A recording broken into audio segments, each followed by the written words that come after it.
Hoje, em Rompendo o Silêncio. Como podemos nos tornar pessoas mais produtivas?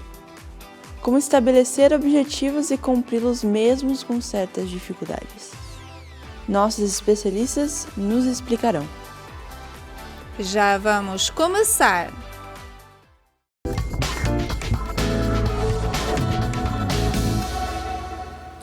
Bem-vindo a mais um programa Rompendo o Silêncio, onde vai estar cheio de informação.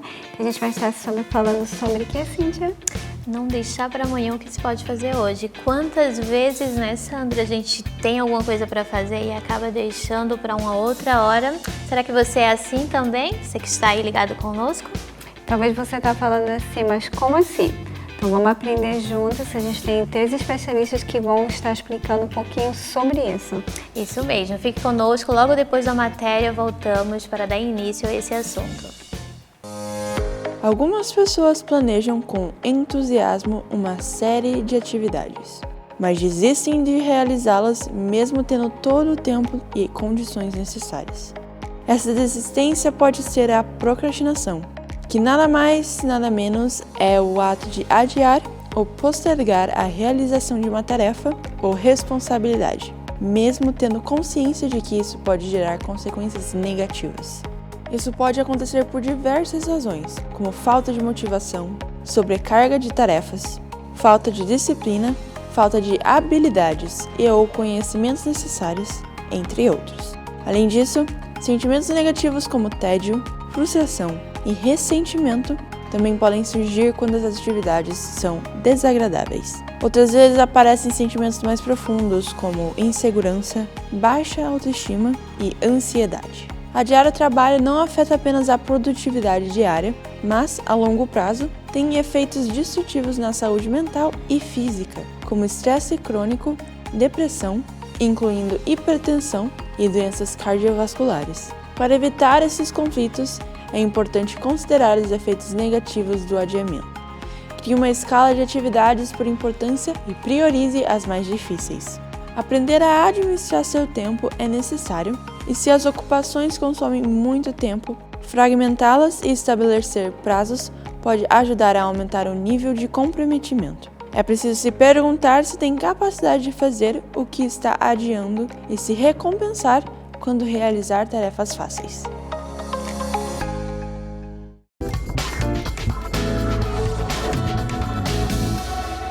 Para dar início ao nosso tema de hoje, Sandra, vamos falar um pouco sobre procrastinação. E para nos ajudar, temos através do Zoom o Herbert Santos, que ele é psicólogo. Olá, Herbert, tudo bem? Olá, boa tarde, tudo bem? Olá, Prazer boa tarde. estar aqui com vocês e obrigado pelo convite. É nosso. Prazer é nosso. E na matéria já falou um pouquinho sobre procrastinação, né? Você poderia explicar para a gente um pouco mais detalhado por que as pessoas procrastinam? Claro, posso sim. Então, em geral, a procrastinação ela é bem explicada se a gente leva em consideração a experiência emocional de uma pessoa. É um ponto que, em geral, a gente não vê tanto sendo abordado, mas que acaba sendo a coisa mais central em relação a ela. Então, uma explicação mais precisa em relação a por que pessoas procrastinam, eu poderia definir dizendo que pessoas procrastinam tarefas que despertam nelas emoções com as quais elas não conseguem lidar, com as quais elas não estão preparadas para lidar. Emoções que elas, no final das contas, não tiveram oportunidade de aprender a lidar ainda. Então, a gente vê pessoas procrastinando muito tarefas que deixam, no caso, ansiosas. Ou tarefas que produzem tédio, né, uma experiência de tédio. Ambas são emoções desconfortáveis de sentir. A gente, inclusive, no popular, costuma classificar como experiências emocionais ruins, emoções ruins. Claro que se a gente vai entender a biologia do cérebro, a gente entende que toda emoção ela tem uma função, né? Mas a gente descreve como emoções ruins, e são essas as emoções, as tarefas que despertam emoções como essas, são boas candidatas a tarefas que serão procrastinadas. Então, procrastinar é esse ato de a pessoa, vamos dizer que ela não está muito bem para poder fazer aquela atividade, né? Então, ela adia, né, essa atividade. Então, eu gostaria, na verdade, eu prefiro a ideia de que a pessoa, prefiro colocar de uma forma que fique claro que a pessoa não aprendeu ainda a lidar com as emoções que aquela tarefa desperta. Então, não necessariamente ela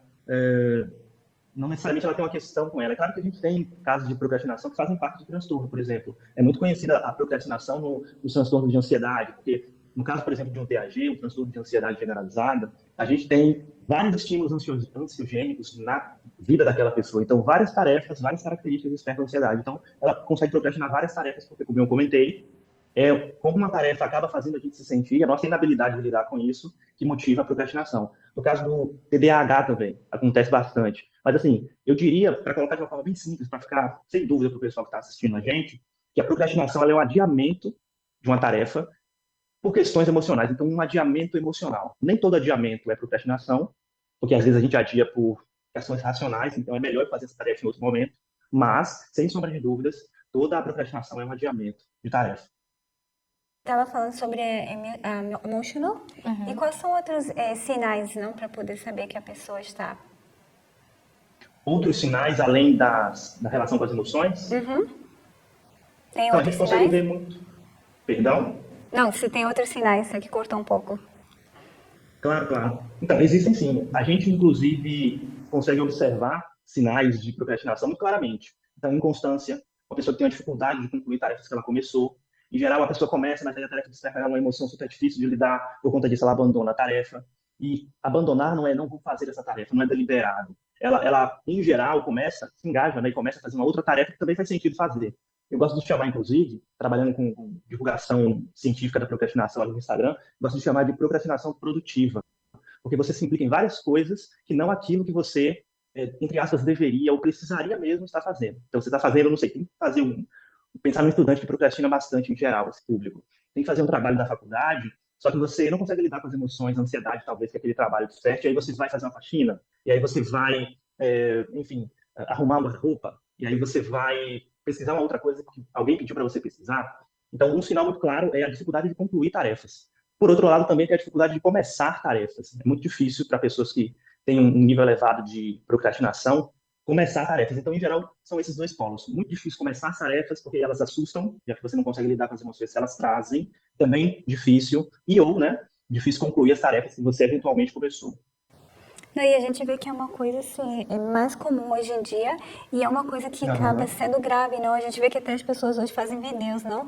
Explicando e mostrando assim, que isso traz outros problemas para a pessoa. Não é uma coisa assim tão simples, não? Que ela acaba sendo frustrated, ela não consegue ter os goals dela, como fala assim em português? Ela não consegue avançar porque ela não consegue sair do mesmo lugar, no caso. Perfeito, isso mesmo. E isso é um problema que afeta diversas áreas na vida da gente, né? Diversas áreas mesmo. Eu citei, por exemplo, o exemplo de estudante, porque hoje na literatura, em psicologia, a literatura científica, a gente sabe que esse é um público altamente envolvido em contextos que inspiram procrastinação, porque estudar envolve ansiedade com exames, envolve ser avaliado, envolve fazer uma série de tarefas que não exatamente fazem sentido para você, mas que você precisa fazer para conseguir uma nota, para ir progredindo no curso. Então, são tarefas altamente procrastináveis. Mas a gente tem também exemplos de procrastinação na vida pessoal.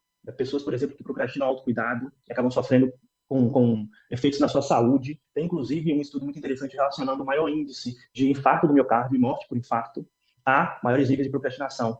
Não que procrastinar cause infarto diretamente, mas porque essas pessoas, em geral, acabam não consultando um médico na frequência que deveria, e sabemos que problemas com o coração são muito comuns na nossa sociedade, as sociedades ocidentais de uma forma geral, e isso acaba, então, sendo um problema social que precisa de uma atenção, porém uma pessoa tem dificuldade de dar atenção para a própria saúde. Então, a gente meio que mistura duas coisas perigosas e aí gera, por exemplo, esse tipo de efeito. Entre outros tantos, tá? Isso é algo que a pessoa faz consciente? Então, em geral, a procrastinação, ela pode ser consciente no sentido de você perceber ela acontecendo e não conseguir interromper, né, a procrastinação mesmo percebendo, mas, em todo caso, ela tende a ser involuntária. A procrastinação não é uma coisa que você decide fazer. Inclusive, isso faz parte de um dos maiores mitos que nós temos, né? Que a pessoa procrastina porque quer. Em geral, a gente olha para uma pessoa procrastinando e olha, isso aí é falta de vontade, isso aí é preguiça, isso aí é manha, né? Mas, em geral, inclusive na minha experiência atendendo pessoas na clínica, atendendo pessoas na terapia, as tarefas que as pessoas mais procrastinam são aquelas que elas mais gostariam de estar envolvidas fazendo, em geral. Então, são as tarefas que, justamente porque elas se importam tanto, produzem um nível de ansiedade elevado, e ansiedade com a qual elas não conseguem lidar, porque não aprenderam algumas habilidades de regulação emocional. Às vezes não é nem que elas não são inteligentes emocionalmente, que é um tipo de inteligência, mas é que elas não foram nem alfabetizadas emocionalmente direito. Eu gosto da metáfora da alfabetização emocional. Às vezes a pessoa não tem o básico para lidar com as emoções, e por isso mesmo está longe da inteligência. Então, no final das contas, acaba não sendo, acaba não sendo voluntário, embora possa ser consciente. E como você já falou, a gente sabe que procrastinação não é uma preguiça, né? Mas existem pessoas que, lamentavelmente, falam que, não tá com preguiça de fazer isso, não faz porque não quer. Gostaria que você explicasse pra gente a diferença, né, entre procrastinação e a preguiça. Claro, claro. É uma confusão bastante comum, mas uma vez que a gente entende que a procrastinação envolve uma dificuldade para lidar com as próprias emoções em meio a um contexto, né, que gera emoções difíceis de lidar, a gente consegue fazer uma distinção bem intuitiva, inclusive. No caso da preguiça, uma forma de defini-la é talvez a ausência de motivo para fazer uma tarefa. Às vezes a pessoa, por exemplo, não vê sentido em se engajar em uma tarefa, embora talvez ela devesse, porque, enfim, ela é uma estudante, precisa entregar um trabalho, e nesse sentido, ela precisa alcançar determinado desempenho para conseguir uma nota, avançar no curso, etc. Se a pessoa ela não enxerga o sentido para fazer essa tarefa, é possível que ela não se engaje em fazê-la. E é possível que ela, nesse sentido, possa ser classificada como uma pessoa que está com preguiça de fazer a tarefa. Não existe motivação suficiente, não existe motivo, ela não vê sentido. No caso da procrastinação, como eu deixei claro, a pessoa ela tem a voluntariedade de fazer a tarefa, ela quer fazer a tarefa, ela vê sentido nisso. Inclusive, é uma coisa realmente bastante nítida na clínica de pessoas que, por exemplo, poxa, Herbert, meu sonho é ser uma cantora, cara. Meu sonho é entrar para a aula de canto e conseguir desenvolver minhas habilidades, eventualmente participar de um evento ou outro, assim, de menor proporção, que me convidarem. Mas é justamente essa tarefa que ela mais está proposta, é mais potencial de procrastinação para ela, justamente. Então, a diferença é simples. Num caso, a pessoa não vê lá tanto sentido em fazer a tarefa, talvez não veja nenhum. No outro, ela vê sentido em fazer, mas não consegue, por uma dificuldade mesmo de agir com as emoções que a tarefa desperta. E existem outros equívocos que as pessoas podem cometer, assim como a preguiça? Existem alguns equívocos. Eu acho que um dos principais deles é acreditar que nós procrastinamos tarefas que são difíceis. Coisas difíceis de fazer são as mais procrastinadas. É claro que se a gente pensar em como o cérebro funciona, uma tarefa que tem um custo de resposta maior, uma tarefa que exige mais, que é mais complexa, que exige mais do nosso córtex pré-frontal, enfim, que exige um cálculo maior e etc., tende a ser mais custosa para o cérebro realmente fazer. Mas um ponto é, às vezes nós procrastinamos tarefas simplíssimas, porque não tem a ver com a complexidade da tarefa, tem a ver com as emoções que elas despertam. De novo, esse é um ponto que eu sempre batendo com o pessoal, e em geral ele é bastante inovador. Apesar de a gente ter pesquisas hoje muito claras, porque assim, eu faço um trabalho de divulgação no Brasil, e em português não existe tanta literatura em relação a isso. Porém, em inglês, que aqui inclusive é a língua que a maior parte da literatura é escrita, é um consenso, é um ponto bastante consensual a respeito de como o critério para a gente entender a procrastinação melhor é a falha na regulação emocional. Então, quando eu digo, olha, não é sobre a complexidade da tarefa, não. Não é sobre se ela é simples ou difícil. É sobre como é que você se relaciona com ela, é sobre qual é a emoção que está entre você e uma tarefa, e como você lida com essa emoção entre vocês. E aí a gente acaba, então, fazendo esse mito que é muito grande. Não é bom trazer isso aqui, né? Que realmente é algo emocional. Por isso que as pessoas não conseguem concluir. Muitas vezes é interpretada de mal forma. Que vai com a nossa próxima pergunta, que fala como afeta na vida pessoal, profissional e quais são os sentimentos que pode gerar. Certo. Então, começando de trás para frente, sentimentos, em geral, ansiedade, em geral, culpa, a própria tristeza. Isso pode levar, inclusive, a quadros depressivos, que seria uma tristeza num outro nível, né? Pode levar a quadros de ansiedade mais profundos, que aí a gente teria angústias ao invés de ansiedade pura e simples. Mas uma coisa que eu queria destacar é a autoestima, como a nossa autoestima é afetada por conta da procrastinação. Eu, em geral, comento com as pessoas com quem eu trabalho e que me seguem ali no Instagram, que é onde eu trabalho principalmente em relação à divulgação científica, que a procrastinação, às vezes, se torna uma questão de fé em você próprio, em você própria, de que você vai, por exemplo, fazer uma coisa que você disse que faria. Então, se o Herbert está dizendo, eu vou estudar determinado conteúdo às 8 horas da manhã, amanhã, que fé que eu posso ter em mim de que isso vai acontecer? Que confiança que eu tenho de que eu realmente vou fazer isso? Entende? Então, acaba sendo uma questão que afeta bastante a autoestima. E quando você me pergunta sobre como a vida pessoal é afetada, de diversas formas, de fato, como eu comentei, inclusive com um exemplo falando da saúde ali, do maior índice de infarto, a gente tem várias outras evidências em relação a como afeta a autoconfiança, a autoestima, que eu acabei de mencionar, o próprio desempenho acadêmico, já que estudantes são bastante passíveis de procrastinação, e entre diversas outras áreas da vida, culminando em transtornos, eventualmente, ou não necessariamente, mas aí, enfim, minando, digamos, usando uma metáfora, todo o estilo de vida de uma pessoa. E ainda falando sobre procrastinação, você poderia dizer pra gente algumas técnicas que podem ajudar as pessoas?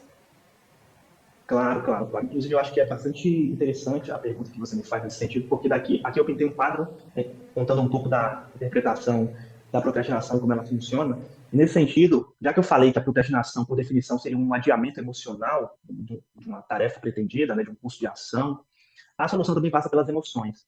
Eu comentei sobre inteligência emocional, educação emocional. Tem 3 dicas que são habilidades de regulação emocional. São coisas que a gente precisa aprender, como, por exemplo, quando somos crianças, andar, falar. São coisas que a gente precisa aprender, simples assim, mas que têm efeitos generalizados na nossa vida. São 3 habilidades que eu poderia recomendar assim, bem rapidamente. A primeira seria nomear uma emoção. Então, no momento que você se percebe procrastinando, ao invés de apenas se criticar, se condenar e aí sentir a culpa que esse processo de autocondenação acaba trazendo, você fazer perguntas em relação ao que é que você está sentindo, que emoção será que está presente naquele momento ali, né? No contexto mesmo, no âmago da procrastinação. Puxa, eu estou procrastinando, eu estou no celular, eu me pego no celular quando eu deveria estar estudando. O que é que eu estou sentindo nesse momento? Será que eu estou sentindo ansiedade? Quando eu penso naquela tarefa, então, será que eu sinto um pouco de tédio? Será que ela não me desperta um interesse para executá-la? Dar um nome para essa emoção, inclusive é uma coisa demonstrada na literatura e em neurociências, dar um nome para um estado de estresse que o nosso corpo está enfrentando tem o poder de diminuir a atividade da amígdala, que é uma parte do nosso cérebro responsável por respostas de agressividade, estresse, ansiedade, medo, toda essa coisa da sobrevivência está contida na amígdala. Quando a gente dá um nome para uma emoção que a gente sente, a gente diminui a atividade dela. Então, em outros termos, nomear, olha que simples. Dar um nome para o que a gente está sentindo tem o poder de acalmar a nossa amígdala e diminuir esse estresse que a gente está tentando escapar conforme estamos procrastinando.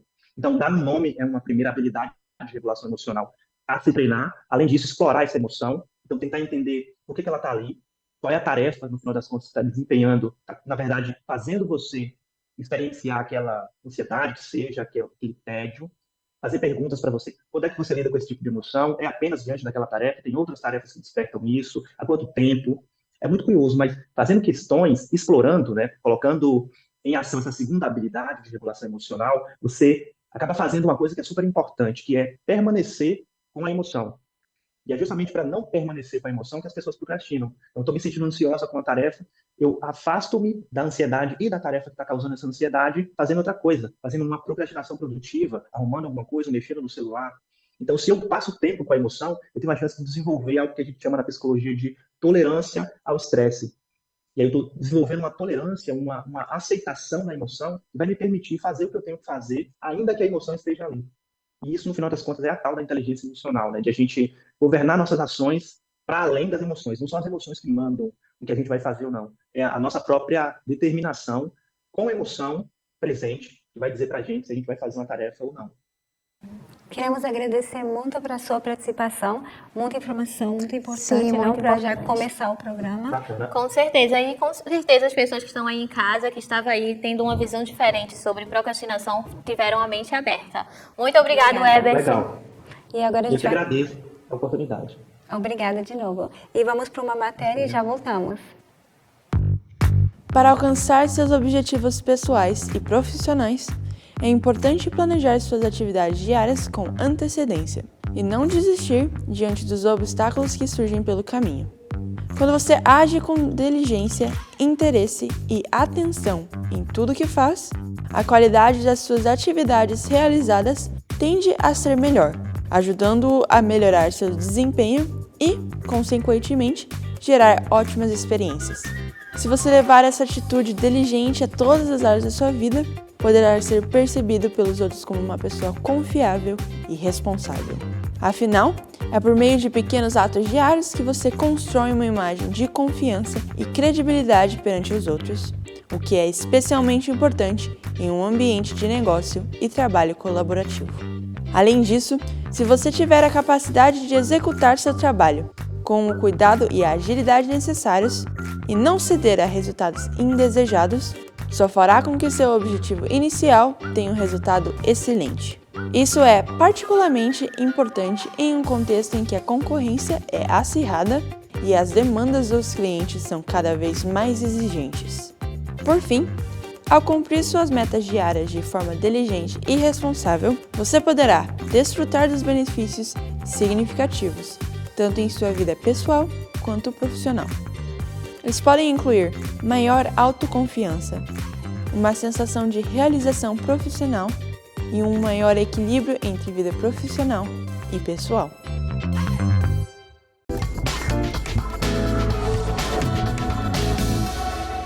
E para dar continuidade a esse tema de hoje, falando mais sobre produtividade em rotina, temos conosco a Cibele Mendes, que é analista comportamental. Olá, Cibele, boa tarde.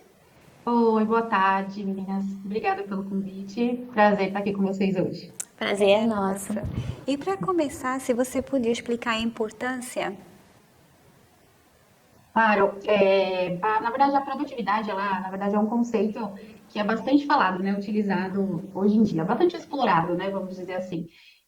Porém, a gente precisa entender um pouco mais a fundo o que que é isso antes, né? O que que é produtividade? Porque se você procurar, tem vários conceitos, né? Então, o que encaixa talvez um conceito de produtividade para mim, talvez não se encaixe para você, e aí a gente precisa achar o que é melhor para cada um, né? Então, no dicionário você vai achar, né, vários conceitos ali, mas não existe uma regra. Eu costumo dizer que não existe uma regra, não existe um passo a passo, né? Então, nada mais é, assim, eu costumo dizer que a produtividade nada mais é do que você fazer mais em menos tempo, né? Ou fazer mais com menos recursos, né? Ou fazer mais, fazer menos e ter mais resultados, né? De uma forma bem simples, assim, para a gente poder entender, é basicamente isso, né? Não tem, na verdade, muito segredo, né? Então, a gente, na verdade, o mais importante é entender com o que a gente se ocupa, né? Principalmente no trabalho. Às vezes, a gente não percebe o que a gente está se ocupando, né? E aí é onde a produtividade se perde, porque a gente acaba fazendo coisas que não vão levar, né, a gente para lugar nenhum. Então, tem esse detalhe aí, a gente precisa se preocupar principalmente com o que a gente está se ocupando, né? A importância, na verdade, para mim, em relação à produtividade, é isso. O que você está se produzindo, né? O que você está produzindo e o que você está, porque senão a gente fica, né, num ciclo, né, sem conseguir sair mesmo sem resultados, né? E por que às vezes acontece das pessoas se sentirem maus, né? Porque ela tenta fazer várias coisas, né? Tenta ser produtiva, mas acaba que ela não consegue. E isso causa aquele sentimento de mal-estar, né? De autoestima baixa até às vezes. Exatamente.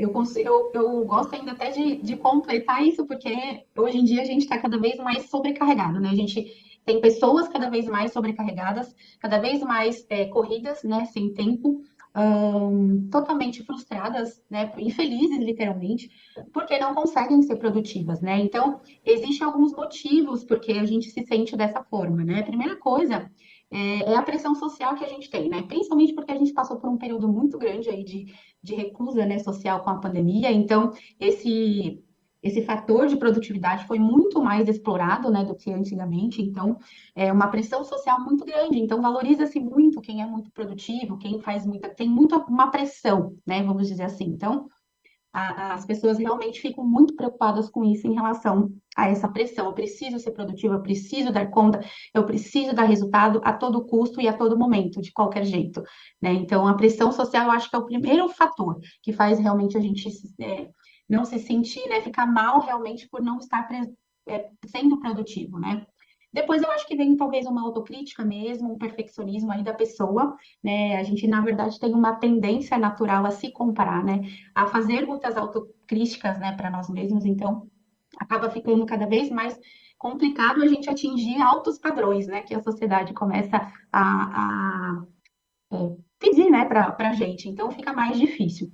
Outro fator é aquela sensação de desperdício de tempo, né? Como a gente está hoje em dia, né, o nosso tempo ele é muito valioso, então é um recurso que as pessoas ficam muito preocupadas com esse desperdício. Então, passa ano, entra ano, e a gente está na mesma situação, né? No mesmo, de repente, trabalho, no mesmo trabalho infeliz, frustrado, não se sentindo realizado. E aí vem aquela sensação de que eu estou desperdiçando o meu tempo. Então, essa é uma sensação que também está ligada com o senso de propósito, né? A gente, como ser humano, como pessoa, né? A gente vem nesse mundo em busca desse senso de propósito, né? De pertencimento, de realização. Então, quando a gente não consegue atingir esse patamar, a gente naturalmente começa a se sentir mal e aí entra num ciclo de improdutividade, né? E não consegue ter mais resultados e assim por diante. E tem alguns mitos sobre a produtividade? Tem sim. Na verdade, muitas pessoas assim acham que é muito simples, né, ser produtivo. Parece que se a gente tivesse um botãozinho assim, apertasse, eu quero ser produtivo, seria maravilhoso. Mas existem várias técnicas, né, existem várias estratégias e que envolvem diversos fatores para que você realmente consiga atingir essa produtividade, né, ao nível que seja interessante para você. Porém, alguns mitos, né, algumas inverdades que a gente escuta sobre produtividade, e uma delas é que a gente acha que quando a gente fica mais tempo, né, trabalhando, é onde a gente vai ter mais produtividade. Então, muitas pessoas realmente acreditam que quanto mais a gente trabalhar, né, então vamos supor, eu quero ser mais produtiva no meu trabalho, então eu estou trabalhando 6 horas por dia, né? Então, se eu quero ser mais produtiva, normalmente as pessoas acreditam que eu preciso trabalhar mais 2 horas. Então, eu trabalho, por exemplo, mais 8, trabalho mais 2 horas, um total de 8 horas, e aí eu consigo ser mais produtiva. Então, isso não é verdade. Isso é um mito, né? As pessoas acham literalmente que trabalhando mais, elas vão estar, né, produzindo mais, e isso é mentira. O contrário, sim, bem válido, né? Outro mito bastante comum, bastante interessante, é aquele que a gente acha que quanto mais coisas, né, eu fizer, quanto mais atividades eu estiver fazendo, mais produtivo eu vou ser. Então, isso também é um mito da produtividade, né? Aquela coisa romântica, né, que as pessoas falam, você precisa ser multitarefa, você precisa fazer várias coisas ao mesmo tempo. Não, nosso cérebro, ele é capaz, sim, né, de executar várias tarefas, porém, quando você tem que alternar em muitas coisas, você pode, inclusive, perder tempo e qualidade também na produtividade. Então, às vezes, ser multitarefa, fazer várias coisas ao mesmo tempo, não é produtivo, né? É um mito realmente. Outra coisa, a quantidade de trabalho também. Às vezes a gente mede a produtividade apenas com a quantidade de trabalho. Isso é um mito também. Então, eu vejo pelo volume de trabalho. Então, quanto mais tarefas eu tenho, mais significa que eu fui produtivo? Não, não necessariamente, tá? Que seria a qualidade, né? Não é necessário fazer várias coisas, mas fazer as coisas com qualidade. Seria isso ser produtiva. Desculpa, exatamente. É porque eu já sou essa pessoa, assim, tipo, ontem eu fiz 1001 coisa. Aí ainda faltava eu fazer uma gravação, eu falei assim, não vou dar o meu melhor. Fui dormir para poder, hoje de manhã, poder dar o melhor, porque senão não dá, não, com qualidade, senão acaba só fazendo por fazer, né? Isso mesmo. E, Cibele, além da procrastinação, o que mais pode atrapalhar a nossa produtividade? Então, meninas, na verdade, acredito que essa falta de equilíbrio, né, entre a nossa vida pessoal e a nossa vida profissional atrapalha bastante também, porque a gente costuma, na verdade, separar essas áreas, né? Quando, na verdade, a gente devia unir essas duas áreas. Então, quando a gente está muito esgotado no trabalho, estressado, a gente é muito mais difícil de manter a produtividade, tá? Então, isso trabalha bastante. Às vezes, você também falta algum conhecimento ou alguma habilidade necessária. Então, quando a gente se depara com essas tarefas, alguns projetos no trabalho, na qual a gente não consegue ter essas habilidades, a gente pode demorar mais para concluí-la também. Aí entra uma questão de autossabotagem, entra uma questão, né, que a gente meio que interna, né, começa a se travar para a produtividade, para ter mais resultados, né? Outra coisa, a sobrecarga de tarefas também. Então, quando a gente está muito sobrecarregado com um grande volume, né, de tarefas que a gente diz, é muito comum a gente não conseguir manter um foco. E se a gente não consegue manter um foco, a nossa produtividade, naturalmente, também não é boa, né? A gente não consegue ter resultados também significativos, né? E eu acho que o mais importante é a falta de planejamento. Então, muitas pessoas não têm um planejamento adequado em relação a isso, né? Não tem uma direção correta onde quer chegar, tanto no trabalho quanto na parte pessoal, né? Na vida, não tem com clareza desenhada para onde quer chegar. Então, como que a gente, né, pode falar que vai para algum lugar se a gente não sabe nem para onde a gente quer ir? Então, tem que ter um caminho desenhado, tem que ter um percurso desenhado para que a gente tenha mais assertividade e automaticamente ser mais produtivo, né? Chegar mais próximo aí com resultados com menos recursos. É porque a gente hoje em dia vê, não? As pessoas que trabalham em tudo, hoje em dia tem as companhias que elas dão tempo livre, descanso durante o dia para elas poderem sair, respirar um pouco e tudo isso, porque elas querem ver o resultado bom. E elas sabem que a pessoa que trabalha para elas, que ela precisa desse descanso, porque acaba usando muito a mente. Isso, tem que ter esse momento, né? Esse momento de parar, respirar para começar de novo e assim ter mais qualidade. E ter o equilíbrio que ela estava falando. Exatamente. E a próxima pergunta seria: por onde pode começar para se tornar uma pessoa mais proativa? Isso, Produtiva. Produtiva. Isso.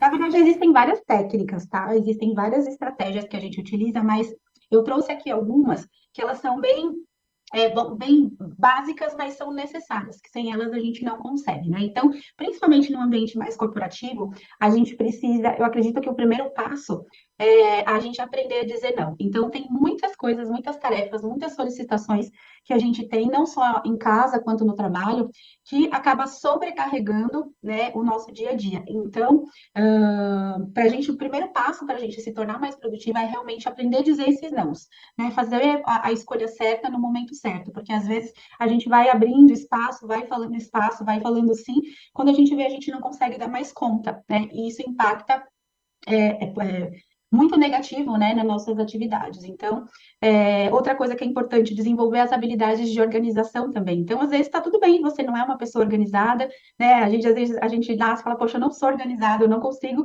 ser organizada, mas para você ser produtiva, você precisa necessariamente desenvolver algumas habilidades nesse sentido, né? Como gerenciar seu tempo, administrar melhor o seu tempo, o que você faz em cada momento, priorizar essas tarefas também. Então, não adianta você ter muitas tarefas e você não priorizar. Então, comece com as que são mais importantes, as que são mais urgentes, por exemplo, né? Porque com certeza você já vai ter um caminho, né, mais produtivo, né? Outra coisa que eu sugiro também, fazer um planejamento. A gente costuma, né, a gente na verdade não tem o costume de fazer um planejamento. A gente começa o nosso dia de trabalho, o nosso dia pessoal, sem ter um planejamento, e a gente vai fazendo as coisas, né, atropeladas, sem ter uma priorização. Então, isso também tem bastante impacto, fazer um planejamento, né, separar uma parte do teu tempo justamente para planejar essas atividades, o que que eu vou fazer, que horas que eu vou fazer, em qual momento eu vou fazer. Então, tudo isso faz diferença, além de planejar, né, de novo, as metas que são bem claras, precisam estar bem claras, bem objetivas. Às vezes, eu sugiro para os meus mentorados metas da semana, às vezes metas do dia, o que que eu vou resolver nesse dia, né? E aí você tenta bater aquela meta. Ah, minha meta da semana é essa daqui, o que que eu vou fazer? A minha meta do mês. Então, ter essa definição clara de metas, né, se é possível alcançar ou não, vai te ajudar a ter essas ações mais produtivas também. Excelente dica, Sibeli. E assim, fica aí para as pessoas, né? É bom fazer um planejamento, Sim. mas pode acontecer também um imprevisto e a pessoa não deve se culpar tanto quando não seguir aquele roteiro, né, do que foi planejado. Exatamente. Então, quando a gente fala de planejamento, inclusive a gente ensina e deixar, inclusive, umas lacunas também, justamente para isso, porque a nossa vida ela é cíclica, né? Então, não dá para a gente seguir aquilo ali, né? 100%. E tá tudo bem quando você não conseguir seguir, você só realoca. Só que se a gente não tiver nem esse planejamento, não é possível fazer isso, né? E aí você fica com aquela sensação de que não conseguiu realizar, né? E aí gera outras sentimentos, né? Frustração, ansiedade, raiva, às vezes, porque você, né? Poxa, eu tentei, planejei e não consegui fazer. Então, uma coisa meio que completa a outra, assim, né?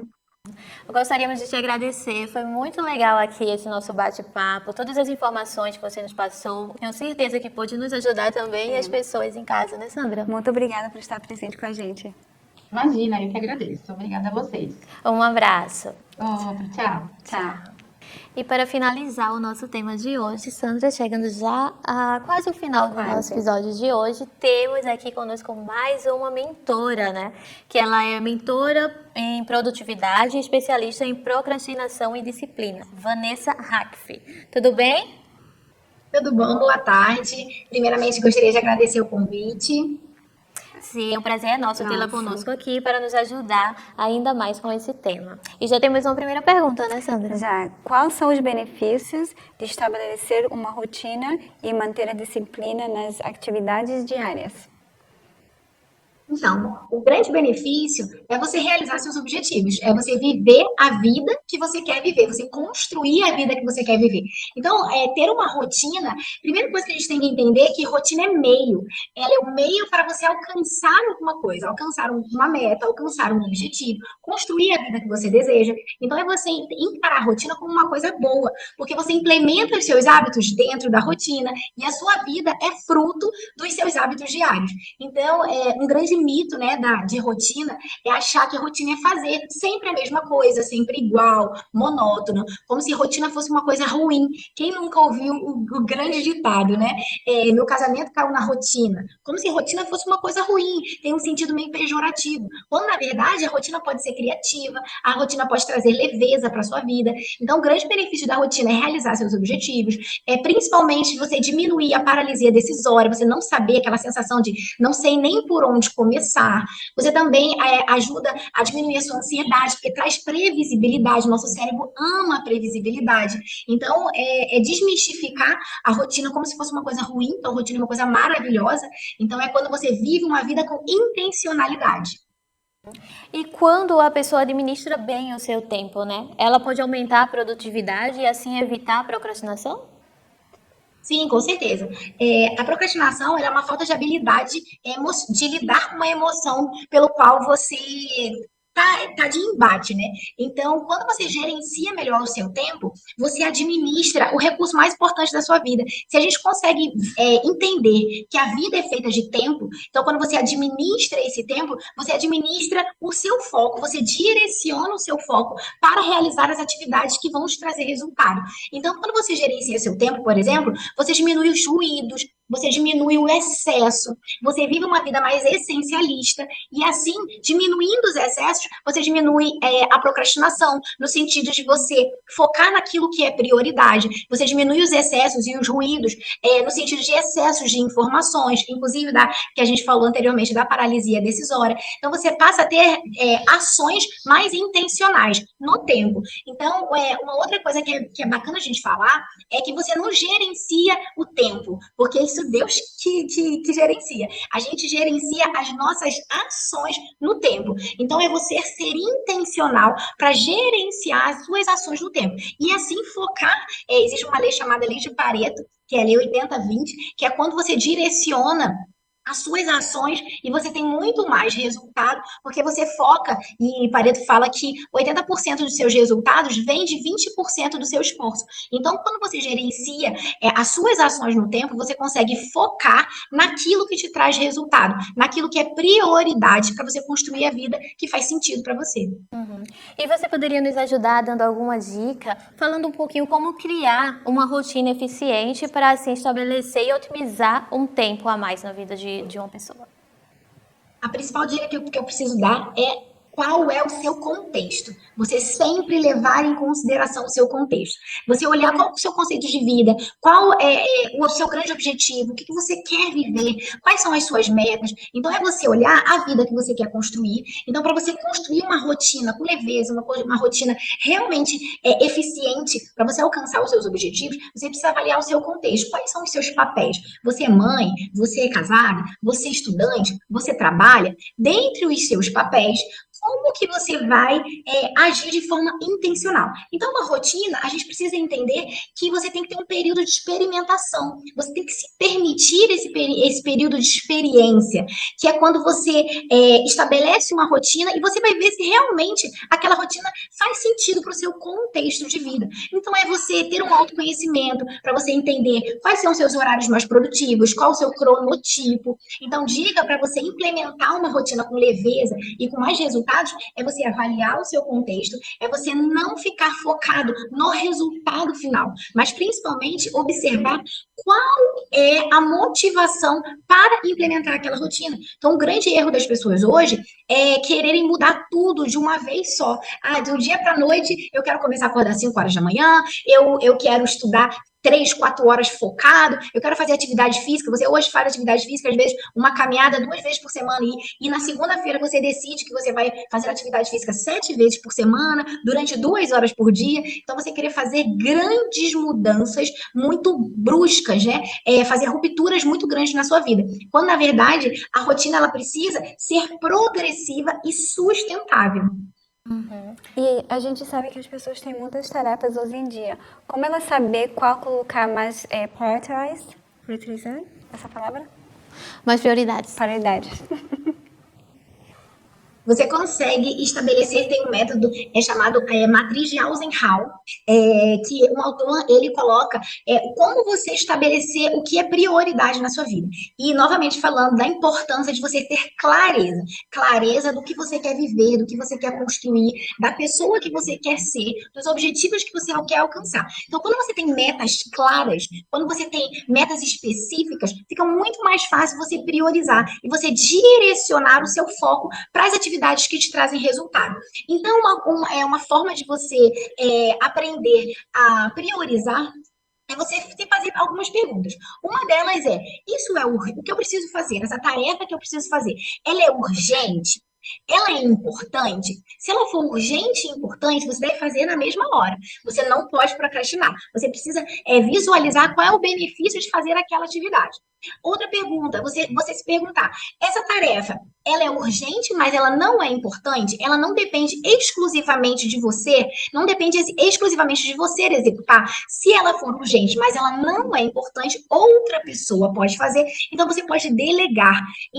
Outra pergunta que você pode fazer, essa tarefa, ela não é urgente e ela não é importante, então você precisa deletar ela. Então, quando você tem essa clareza realmente do que você quer construir, você passa a ser intencional em todas as suas ações. Então, você está sempre se perguntando, essa atividade que eu preciso focar, que eu preciso priorizar, ela me aproxima do meu objetivo ou ela me distancia do meu objetivo? Ela me distancia das minhas metas, da vida que eu quero viver, ou ela me aproxima? Então, é você trabalhar aquilo que você tem controle, você aprender a dizer não, porque pessoas que têm muita dificuldade em priorizar aquilo que realmente vai te dar resultado, são pessoas que têm muita dificuldade em dizer não. Então é aquele medo, é você trabalhar a emoção mesmo, do medo de desagradar, do medo da pessoa olhar para você, poxa, mas ela sempre foi tão disponível e agora não vai me ajudar sempre. Então é você aprender a dizer não. Assim você vai conseguir focar naquilo que realmente é prioridade na sua vida.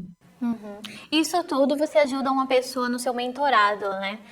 Para ter essa disciplina, para saber fazer suas prioridades.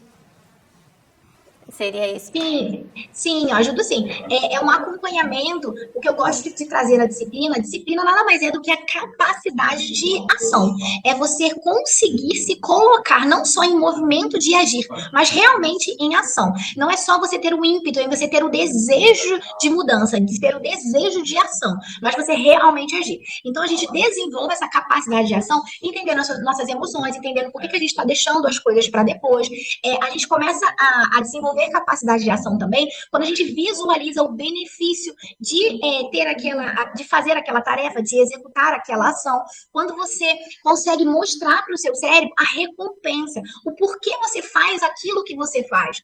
E quando você consegue também acompanhar, é extremamente importante a gente focar na jornada, a gente focar na construção da pessoa que a gente quer ser, na construção da vida que a gente quer ter. Então é você conseguir olhar e perceber o seu progresso. Muito interessante. E uma pessoa, quando vai buscar essa ajuda, esse mentorado, ou procurando alguém que entende sobre o assunto, e colocando ali vamos dizer, suas rotinas, né, certa, isso tudo interfere também na convivência familiar, né? Porque falando desse equilíbrio, dessa rotina com eficiência que tem que ter, interfere também na vida dos filhos. Seria isso também, né? Com certeza, interfere sim. Inclusive, a gente precisa desenvolver cada vez mais essa clareza, esse autoconhecimento de que a gente não pode controlar tudo e que sim, vão ter imprevistos. Existe uma frase que eu amo que diz o seguinte, a vida acontece apesar do nosso planejamento. Então, a vida não é linear. Então, a gente precisa entender que existem coisas que estão fora do nosso controle. Então, quando a gente consegue desenvolver um autoconhecimento, uma autopercepção sobre nós mesmos, a gente consegue olhar e entender qual é o nosso círculo de controle. E quais são os desafios mais comuns a tentar implantar e manter uma rotina disciplinada? Eu acho que o principal desafio é o ambiente. o ambiente, ele modula o nosso comportamento. Então, quando o ambiente ele é desafiador, quando o ambiente não é propício para você implementar aquela rotina que você deseja, para você desenvolver a capacidade de ação, para executar uma atividade que é congruente com a vida que você quer viver, o que acontece? Esse ambiente, ele meio que suga você, ele influencia você. Então, ele modula o seu comportamento. Então, de forma intencional, a gente precisa se colocar em ambientes que são congruentes com os hábitos que a gente quer implementar, com a vida que a gente quer construir. Então, estar junto de pessoas que têm objetivos semelhantes, inclusive no ambiente físico, né? Às vezes as pessoas têm dificuldade em executar uma atividade de forma consistente porque elas são desorganizadas. Então, é você organizar o seu espaço físico. Então, um desafio também é você lidar com o imediatismo, porque hoje, no mundo contemporâneo, que tudo é muito rápido, as pessoas estão meio que mimando o seu cérebro a dopaminas muito fásicas. Então, é aquela mudança brusca de prazer, a necessidade de busca de prazer de forma muito rápida na vida. O que acontece? Quando você está conectado com essa necessidade de resultados imediatos, é um grande desafio você lidar quando o resultado ele não vem na mesma proporção de rapidez e velocidade que você gostaria. Então, lidar com o imediatismo é um desafio. Um outro desafio também é lidar com o perfeccionismo. Você achar que vai ser tudo perfeito, que você, de uma hora para outra, você vai mudar todos os seus hábitos, seus horários, e que tudo vai dar certo. Então, é um otimismo exacerbado. Então, quando você não percebe que tudo bem errar, que consistência e constância não é sobre fazer todos os dias, mas é principalmente no dia que eu não fizer, eu ter a consciência e a maturidade de entender, ok, eu não fiz hoje, mas amanhã eu vou fazer. Então, é você lidar com esse perfeccionismo, lidar com o imediatismo, lidar e construir, principalmente, ambientes favoráveis para que você realmente implemente uma rotina e tenha disciplina nas suas atividades. Nosso tempo está bem curtinho, mas gostaria de fazer uma última pergunta para fazer o fechamento aqui, né? Assim, a Cibele tinha comentado um pouco e eu gostaria que você explicasse mais como lidar com os imprevistos e as interrupções que acontecem na rotina, né? Às vezes a pessoa programa tudo, mas acontece ali de quebrar, né? Então, como eu falei anteriormente, a vida acontece apesar do nosso planejamento. Então, a gente precisa desenvolver uma maturidade. Então, entender qual é o seu círculo de controle. O que está sob o seu controle? Está sob o seu controle as suas decisões, está sob o seu controle a sua mentalidade, está sob o seu controle aquilo que você se propõe a fazer e você faz. O que não está sob o seu controle? O que as pessoas vão pensar, se vai chover o tempo, né? Se vai chover, se não vai chover. Isso não está sob o seu controle. Então, é você entender e trabalhar o que está sob o seu controle. Uma outra questão também que é importante da gente aprender a lidar com o imprevisto é entender se aquilo realmente foi um imprevisto ou se era uma ação que foi negligenciada no tempo correto que ela deveria ser feita. Então, um exemplo básico, por exemplo, você precisa fazer manutenção no seu carro. Você não fez manutenção, aí foi um imprevisto, meu carro parou na estrada. Será que realmente foi um imprevisto? Ou você, no tempo oportuno daquela atividade que era importante, você não priorizou e acabou virando uma urgência, acabou virando meio que um imprevisto. Gostaria de te agradecer sua participação conosco hoje aqui. Realmente foi de grande valia, né, Sandra? Ajudou muito, obrigada pelas dicas, que estou segura que as pessoas que estão assistindo ajudou muito a elas. Muito obrigada. Até uma próxima. E vamos agora para o nosso momento Rompendo o Silêncio. A depressão ela foi uma companhia constante e indesejada, desde a minha adolescência até eu me entender como uma pessoa adulta. Depois da adolescência, que foi o auge da minha depressão, eu aprendi a conviver com ela. Meu nome é Marli e eu venci a depressão.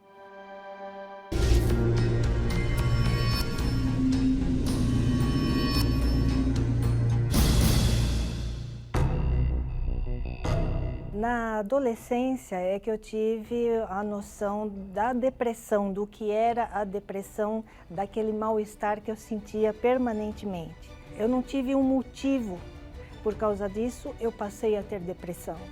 Não, eu sempre me vi como uma pessoa depressiva. Eu sentia desinteresse pela vida, eu sentia desinteresse pelo que se passava à minha volta, eu não tinha interesse em me arrumar. Eu nunca pensei em me matar, mas eu queria morrer. Diariamente eu desejava a morte como uma saída. Além do choro, era uma exaustão física. Eu sempre estava cansada. Eu não tinha disposição para nada. Daí vem a desmotivação para você fazer qualquer coisa na vida. Se você já acorda com exaustão, cansada, se sentindo triste, se sentindo um nada, você não tem vontade de fazer nada, você não tem vontade de participar da vida. Essa tristeza me acompanhou até a fase adulta e a minha vida toda eu procurei como resolver essa tristeza. Então eu fui atrás de várias religiões, livros espiritualistas, eu fui kardecista durante muitos anos, foi um paliativo, depois eu voltei a ter a mesma sensação. Eu cheguei a ir numa senhora que lia Búzios, ela jogou uma vez, ficou tudo fechado. Jogou 2 vezes, ficou tudo fechado. Na terceira vez que ficou fechado, ela desistiu, falou: senhora, eu vou lhe devolver o dinheiro porque a espiritualidade não está me permitindo falar nada sobre a senhora. Até hoje eu não tenho resposta do que se trata isso. Aí eu procurei através dos estudos, eu fui estudar psicologia.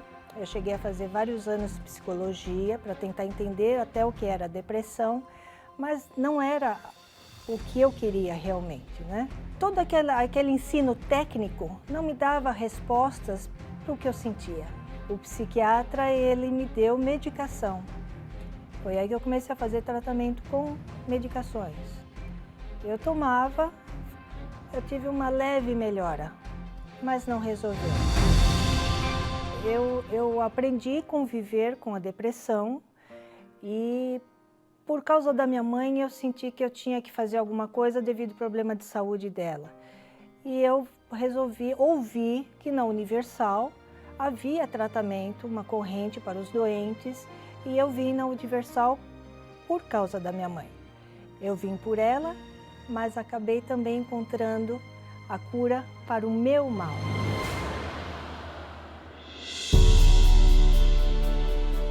A primeira vez que eu vim na Universal, eu já me senti muito bem ao entrar, porque eu senti um ar leve no templo. Foi uma sensação muito gostosa, uma energia muito boa, muito boa. Hoje eu tenho disposição física, eu faço as coisas de casa tranquilamente, tudo acabou. A vontade de me isolar, a vontade de não querer conversar com as pessoas, a exaustão física eu já não tenho mais, eu trabalho com disposição, com alegria, com isso meu bom humor voltou, a convivência com a minha mãe, para ela foi muito melhor. Aquele vazio que eu sentia, aquele sentimento de não ter a quem recorrer, tudo isso passou, porque... E passou por quê? Porque agora eu sinto a presença de Deus próximo a mim.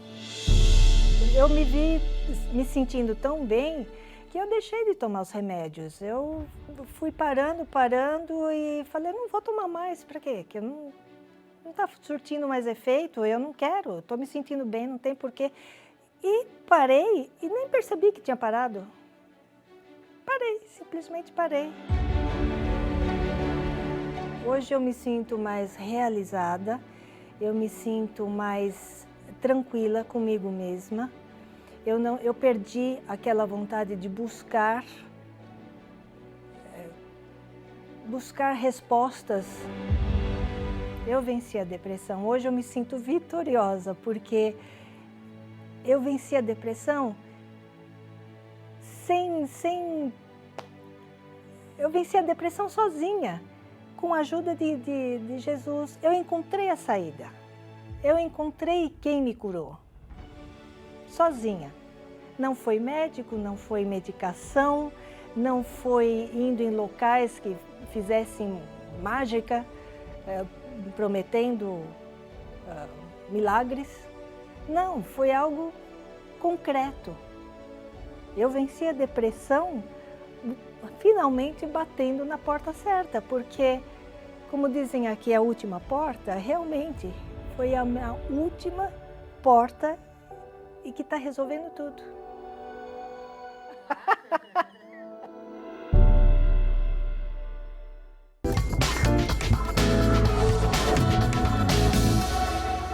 Tu vê, Cíntia, que legal. Ela venceu a depressão, não? Mas talvez você que está aí, você não tem que vencer a depressão, mas você tem 8 problemas para vencer. Talvez você tenha uma enfermidade, você está com problema na família, separação nesse momento. Talvez você guarda aí uma mágoa ao passado que você não consegue avançar. Porque ela venceu a depressão, mas talvez você está falando, não, é isso que eu estou passando, mas outras coisas. Mas a mesma coisa que ela falou, talvez você está precisando dessa última porta, não?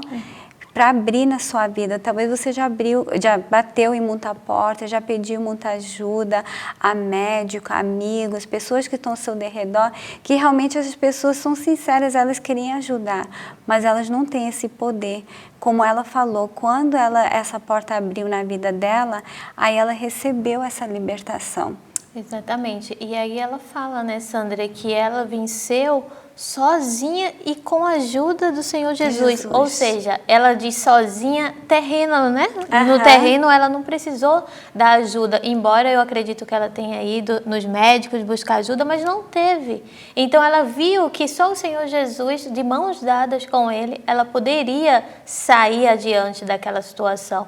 Não só como a Sandra falou da depressão, mas você que está passando por uma situação semelhante a essa, que precisa sair daquela situação complicada. Você precisa achar essa porta e a gente quer te apresentar, né, Sandra? Isso, e agora a gente vai fazer a oração junto com vocês nesse momento, se for possível de vocês fechar os olhos, que é o momento de oração.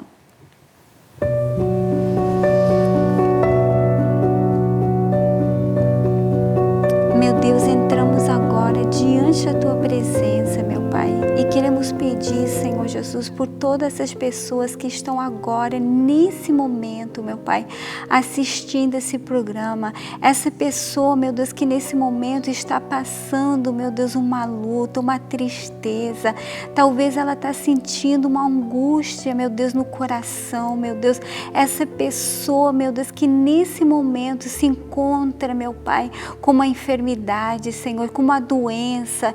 E, meu Deus, ela já tem batido tanta porta, Senhor Jesus, e ela não tem tido a resposta, meu Deus. Batemos nessa porta que é o Senhor Jesus através dessa oração, meu Pai, e te pedimos agora pela resposta da vida dessas pessoas, Senhor Jesus.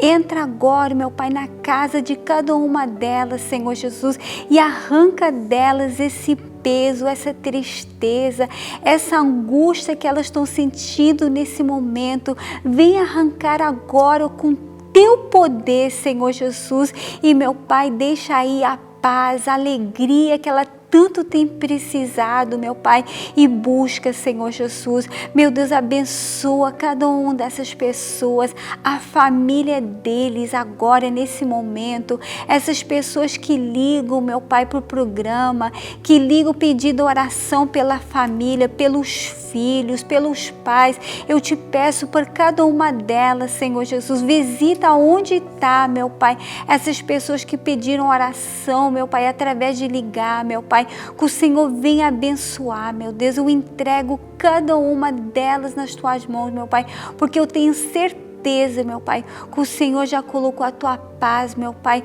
a Tua vitória sobre cada uma delas, meu Deus. Muito obrigada, em nome do Pai, do Filho e do Espírito Santo. Amém. Estou segura que agora na sua casa entrou uma paz, mas a gente não quer que essa paz só fique aí. A gente quer que essa paz entre dentro de você. Por isso, você tem aí a informação na tela, fala assim em português? Isso. Para você poder ligar, para pegar mais informação, deixar o nome da sua família, deixar o seu nome para a gente poder estar orando por vocês nos próximos programas. E a gente está aqui no 2420 Dufferin Street, uma quadra de Eglinton. Aqui você vai receber oração, você vai receber orientação, ajuda, não, Cíntia? Isso mesmo. E temos também os 3 idiomas, né? Sempre estamos aqui falando, porque de repente você está aí e não entende muito bem em português, eu falo espanhol, porque temos também esse público, né? E tem aquelas pessoas também em inglês. Então a gente tem reuniões de inglês, português e espanhol. Ou seja, não tem nada que impeça, né? Você vir e abrir essa porta que é o Senhor Jesus, que está de braços abertos aqui esperando vocês. E se você é jovem, a gente também tem o nosso Youth Center, onde a gente tem pastores que também fiquem ajudando os jovens, orientando, tem atividades. A gente tem muita coisa, então pode ligar, pode visitar a gente, que estamos aqui para ajudar vocês. Até o próximo episódio. Tchau.